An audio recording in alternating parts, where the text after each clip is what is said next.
Hello, welcome to be banker the Sanjeev. स्वागत दोस्तों हमारे चैनल बी बैंकर में। स्वागत है इस वीडियो में। दोस्तों इस वीडियो में हम लोग सीखेंगे बेसिक से इंग्लिश। जी हाँ दोस्तों, सही सुना आपने, सीखेंगे हम लोग बेसिक से इंग्लिश। दोस्तों जो शब्द आपने पोस्टर में पढ़े उन सभी शब्दों को अंग्रेजी बोलने के दौरान कैसे इस्तेमाल करना है, कैसे उसे सेंटेंस में बिठाएंगे, कैसे उसको यूज़ करेंगे, सब कुछ सीखेंगे इस वीडियो में। बिल्कुल आसान भाषा में, आसान तरीके से। बने रहिए वीडियो के अंत तक। चलिए शुरू करते हैं।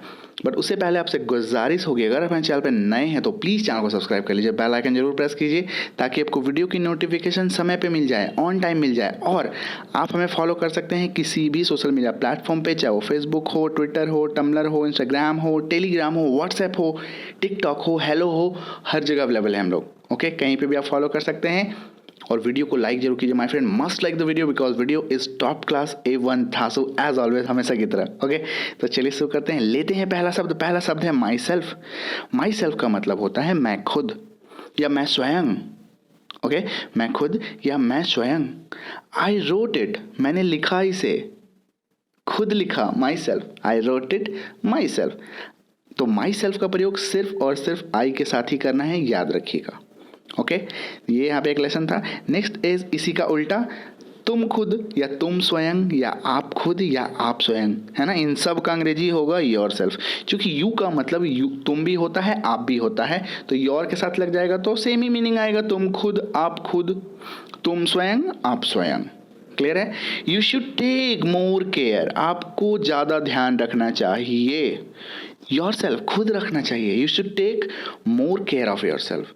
दोस्तों अक्सर हम लोग जब घर से बाहर होते हैं, अपने नियर वंस को, डियर वंस को, लव्ड वंस को, अपने माता पिता को, अपने भाई को, अपने वाइफ को, अपने बच्चों को जरूर कहते हैं बेटा ध्यान रखना, है ना, अपना ध्यान खुद रखना।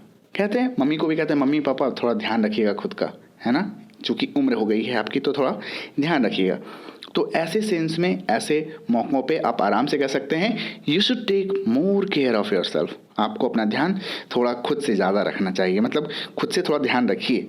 ओके, तो यू योर सेल्फ जो है हमेशा यू के साथ ही इस्तेमाल करना है, ये ध्यान रखना है यहाँ पे आपको। Okay, next is him self. Him self का मतलब वह खुद, लड़के के लिए इस्तेमाल होगा, मेल के लिए, पुरुष के लिए। ही डिड इट, उसने किया इसे। हिम सेल्फ, खुद किया, उसने इसे खुद किया। अब हिम सेल्फ का इस्तेमाल पुरुष के साथ ही के साथ करना है, या नहीं तो किसी भी लड़के के नाम के साथ आप कर सकते हैं। Okay my friend, next is her self. Her self ये फीमेल के लिए आ गया, वह खुद, सेम मीनिंग होगा ये देखिए, है ना, एक मेल के लिए एक फीमेल के लिए। तो सेंटेंस में बिठा देते हैं सी ट्राइड इट, उसने कोशिश किया इसे। खुद, हर सेल्फ, उसने खुद कोशिश किया इसे।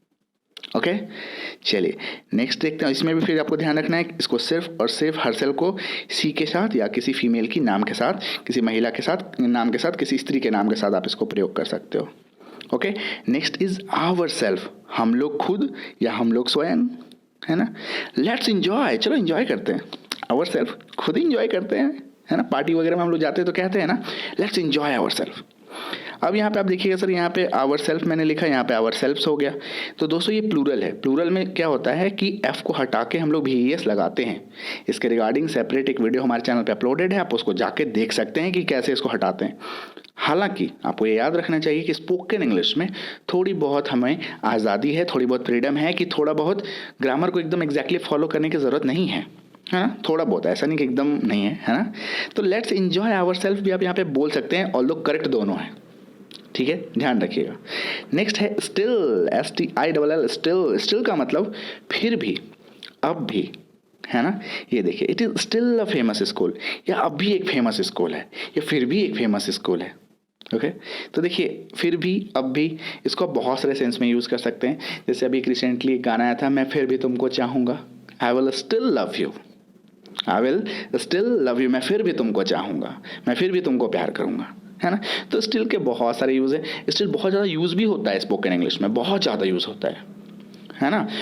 तो इसको आप इस्तेमाल कर सकते हैं ऐसे। Next is etch. इच का मतलब प्रत्येक, हर एक, दोनों ही मायने हैं इसके। अब देखिए इसको कैसे इस्तेमाल करना है। Distribute these chocolates, in chocolates को बांट दो, डिस्ट्रीब्यूट कर दो, वितरण कर दो। कहाँ पे?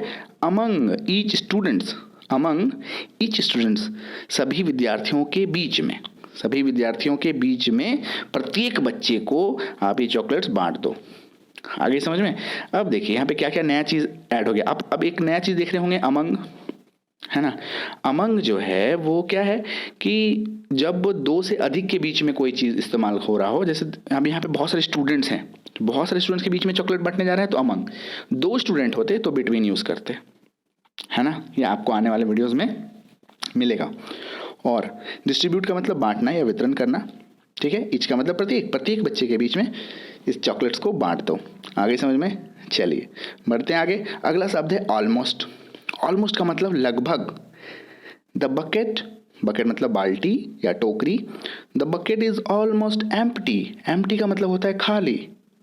बाल्टी जो है वो लगभग खाली है, टोकरी जो है वो लगभग खाली है। कोई भी आप इस्तेमाल कर सकते हो, कुछ भी आप यहाँ पे जो भी आपका सेंस रहे आप यूज़ कर सकते हो। Next is apart from. Apart from का मतलब होता है माय फ्रेंड के अलावा, इसके अलावा। आई हैव फिनिश्ड ऑल, मैंने सभी खत्म कर दिया। Apart from the last question, last question को छोड़ के, लास्ट क्वेश्चन के अलावा आई हैव फिनिश्ड ऑल, मैंने सभी प्रश्नों का खत्म कर दिया, खात्मा कर दिया, सॉल्व हो गया। ओके आगे समझो। Next is anything. एनीथिंग का मतलब कुछ भी। I can do anything to learn English, मैं अंग्रेजी सीखने के लिए कुछ भी कर सकता हूँ, कितने भी घंटे पढ़ सकता हूँ। I can do anything to learn English.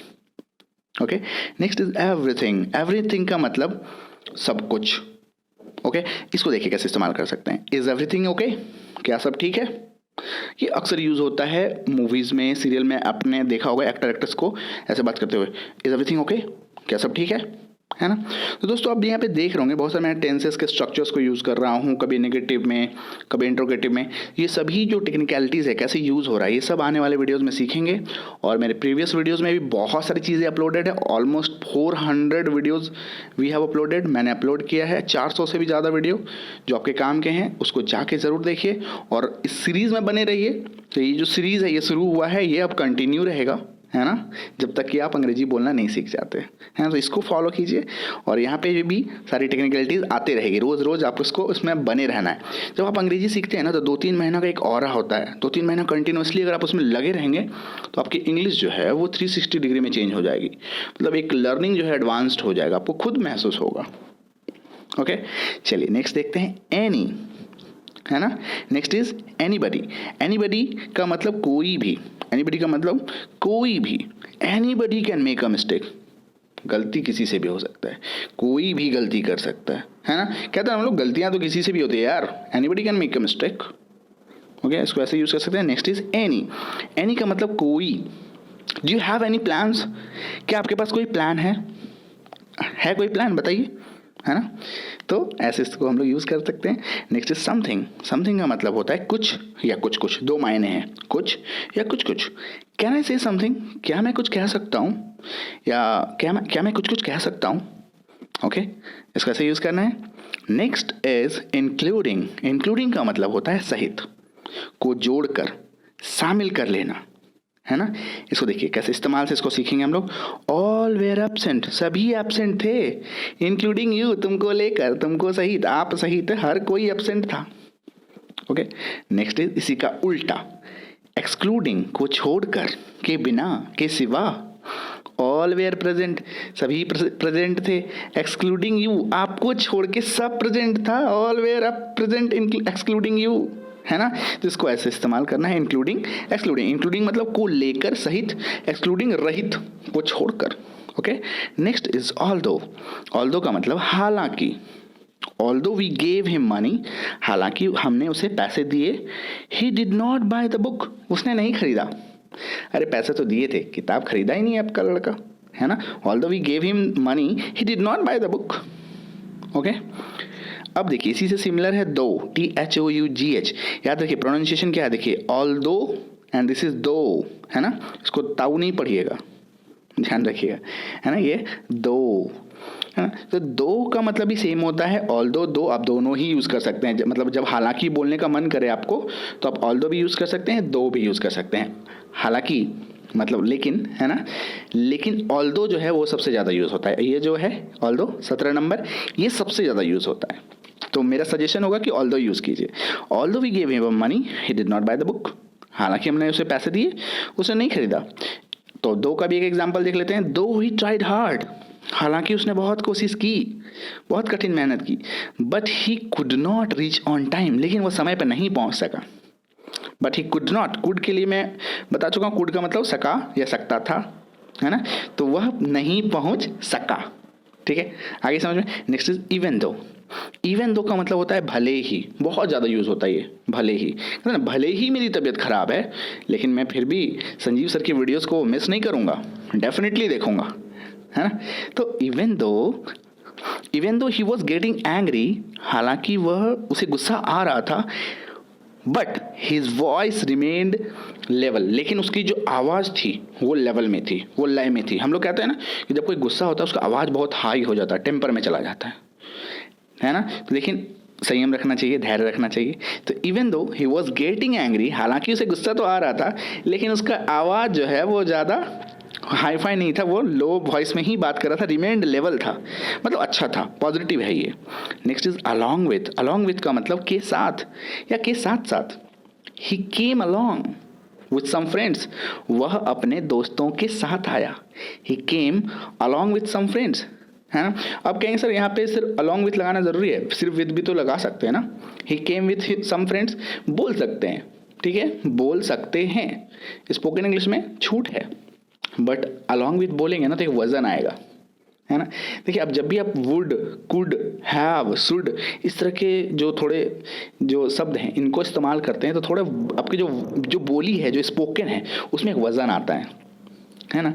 He came with some friends बोल सकते हैं, बट आप सोच के देखिए, किसी को बोलते he came along with some friends, एक चेंज हो गया, है ना, एक वजन आ गया आपके बात में, है ना। तो इसको आप ऐसे इस्तेमाल करो तो ज़्यादा बेटर होगा। Next is somewhere. समवेयर मतलब किसी स्थान पर, कहीं कहीं पर, ये एक मीनिंग है। Okay, somewhere I will find this, कहीं ना कहीं मैं इसको ढूंढ लूँगा, किसी स्थान पे मैं इसको ढूंढ लूँगा, है ना। Somewhere I will find this. Okay, तो ये थी दोस्तों आज की वीडियो। उम्मीद करता हूँ आपको सब समझ में आ गए हैं, कैसे इसको इस्तेमाल करना है वो आप समझ चुके हैं। ओके, और स्पोकन इंग्लिश की कंप्लीट कोर्स जो है दोस्तों वो अवेलेबल है हमारे चैनल पे। आप लिंक जो है डिस्क्रिप्शन बॉक्स में जा करके वहाँ पे आपको मिल जाएगा। आप सीधे सीधे व्हाट्सएप करके लिंक प्राप्त कर सकते हैं, कमेंट बॉक्स में मिल जाएगा। और हमारी ई बुक जो है वो ऑन एयर है, उसको आप ले सकते हैं, ठीक है। तो ई बुक को लेने के लिए भी आप सीधे सीधे व्हाट्सएप कर सकते हैं, ऑल्दो उसकी भी लिंक जो है वो डिस्क्रिप्शन बॉक्स में है, वहाँ से भी आप सीधा सीधा उसको ले सकते हैं। ओके, तो उम्मीद करता हूँ दोस्तों वीडियो पसंद आया। Thank you so much for watching. बने रहिए बी बैंग के साथ, be with B Bang, empowering likes to knowledge. All the best, happy learning.